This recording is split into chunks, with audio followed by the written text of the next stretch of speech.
Good morning, Facebook. Happy Wednesday. I'm Willis Sparks at Eurasia Live, Global Macro Director at Eurasia Group. And I'm Matt Peterson, the author of Signal. And, usually, Willis, you ask me what I'm thinking about for the week. But which I'm going to do. Today, I feel like there's something nibbling at you. There's something just chewing around the edges. What's on your mind, I'm Willis? a little preoccupied. I woke up this morning and checked the news, as I always do as soon as I got up, and I was confronted with the headline that said, United Airlines probes giant rabbit death. United Airlines not having a great They're month. not having a great month of PR, but this is a little unusual. Apparently there was a giant rabbit, or this was a 10-month-old rabbit that was going to become a giant rabbit that was flying from Heathrow to O'Hare. Sorry, just got to get that out of the way. O'Hare Airport in Chicago. I don't think the rabbit did get it. The rabbit passed away en route. And United Airlines is having to explain what happened to this rabbit. And that made me start thinking about one of my favorite movies. I know that the cliche is that the Facebook audience is young, which is probably true. A lot of you may not be familiar with the movie Harvey, which is a movie about a giant 6-foot invisible rabbit. And his friend, a man who may or may not be crazy. You should see the movie, Harvey. And the reason you should see it is because Jimmy Stewart is in it, and it's one of the most underrated performances the guy's ever given. Jimmy Stewart was the 37th president, for those of you too young to remember. Jimmy Stewart? Okay, I'm just going to ignore that. Jimmy Stewart's performance is kind of pure comedy, but it's also kind of something a lot more interesting. And the invisible 6-foot rabbit is pretty good too. So Harvey, and keep Simon the Rabbit in your thoughts as we investigate what United Airlines did to this poor bunny. Now, let's shift gears, please. Matt Peterson is the author of Signal, which is a newsletter that we put out every Friday morning that we're very proud of because it's smart, it's funny, it's free, and you can read the whole thing in 6 or 7 minutes. It's a great way to go into your weekend. Information and ideas from around the world. At about the quality that you're getting right now. Okay, so I'm just going to ask you not what you're going to put in the newsletter on Friday, because I know you haven't actually decided yet, but it's Friday Wednesday morning. What are you thinking about on a Wednesday morning? There's a lot going on this week. A couple of big things on my mind. One of them is this Canadian trade war that has seemed to come out of nowhere. Softwood lumber. That's right. So Donald Trump apparently saw a Fox News segment about Wisconsin dairy workers, a guy who felt like he was getting taken advantage of by Canada, and has decided to retaliate against the Canadians by raising tariffs on Canadian softwood lumber, which is, of course, a significant industry for Canada, for the Canadians. The Canadians are not thrilled about this. They've really gone out of their way to try to stay off of Trump's radar on these kinds of aggressive, public-facing disputes. But here they are on Trump's radar, and you were telling me this morning that President Trump and Prime Minister Trudeau had a very interesting phone call. And what do we know about that phone call? Right. I think this really tells you a lot about these two administrations and the way that they're approaching each other in the world.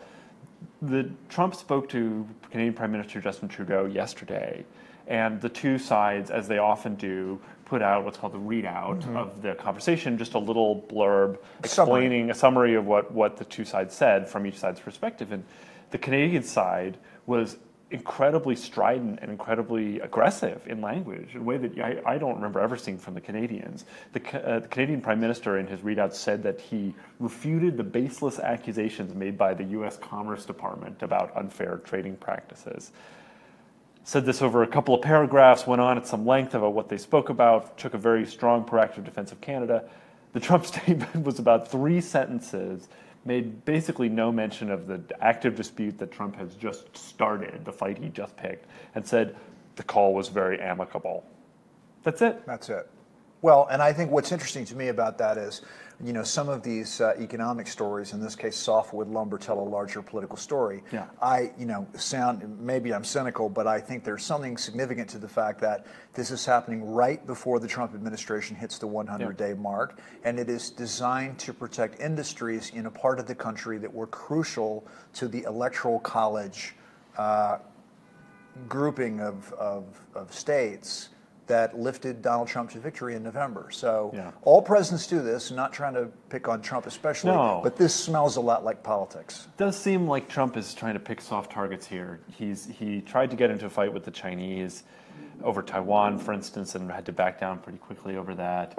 He's gotten into this big back and forth with Mexico that's gotten mired in domestic politics over the wall. He is trying to find somewhere where he can hit with relatively low downside, and frankly, Canada is an area like that. I mean, it's a very important economic relationship, but Right. in terms of the optics of getting into a dispute with Canada, there's relatively little downside here for him. Right, because even Mexico is politically dangerous for President Trump, because if the NAFTA renegotiation, for example, spills over into 2018, that could become a big issue in Mexican presidential elections next year, Right. which could boost the odds that Andres Manuel Lopez Obrador, a candidate of the left in Mexico, is actually elected president of Mexico, and then we had a whole different relationship. Right. So Right.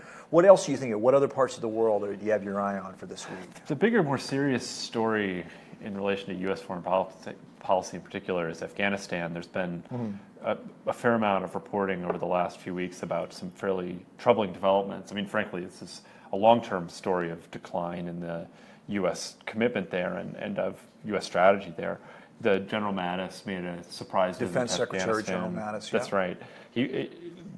This was sort of seen as prompted by this attack on a base in Mazar-e-Sharif where the Taliban just massacred Afghan soldiers.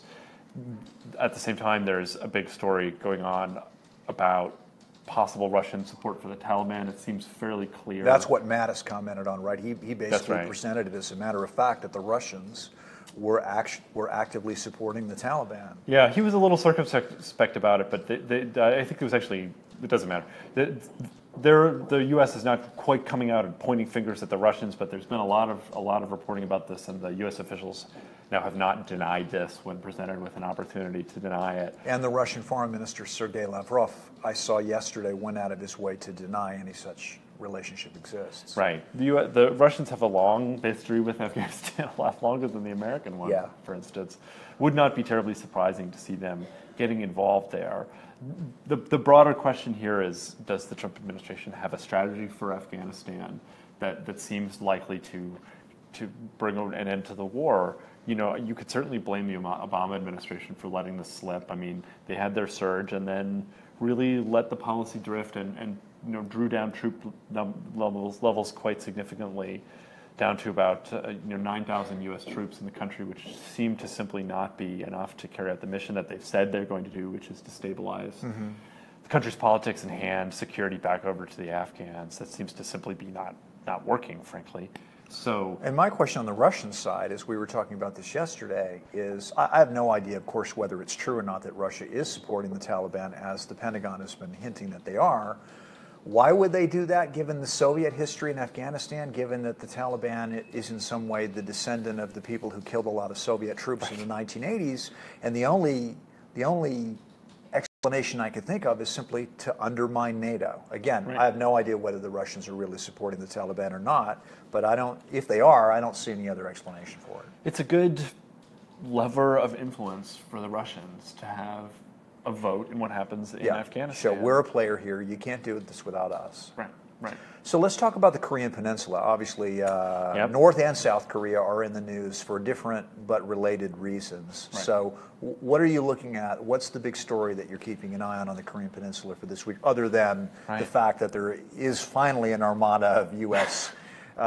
Navy assets that is the Armada story for is really it's such a silly. It's almost a distraction, except that it does tell you a lot about how the Trump administration messages and its willingness to sort of get out ahead of itself.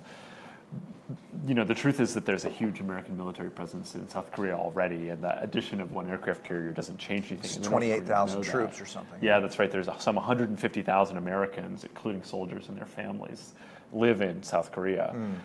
So we've got a big stake in that country regardless. That said, we're heading into an interesting political moment because the South Koreans have an election coming up very soon to replace the President Park, who was impeached. It's looking like the Liberal Democratic Party candidate will win this election. He's the front-runner, Moon. He has brought security into the election. Of course, security was always going to be a part of this, but in particular, this deployment of the THAAD missile defense system.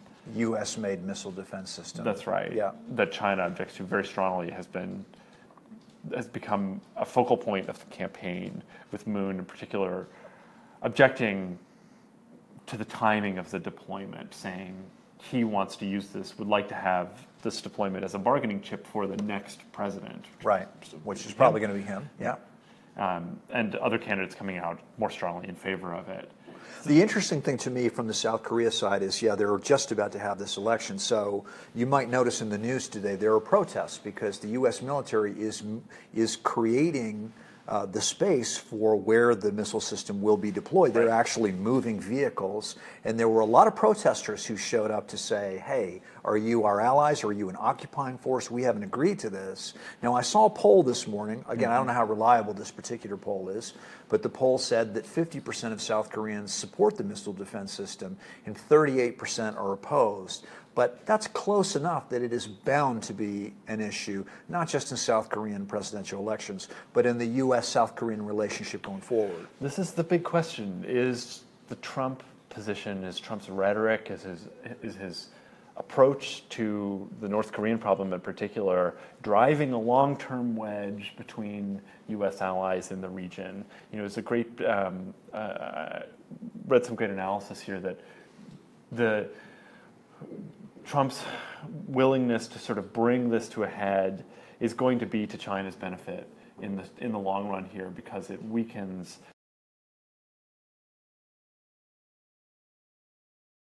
the U.S. is going to force a confrontation that will put them at risk in order to protect against a long-term threat to the U.S. homeland, right? So if the U.S.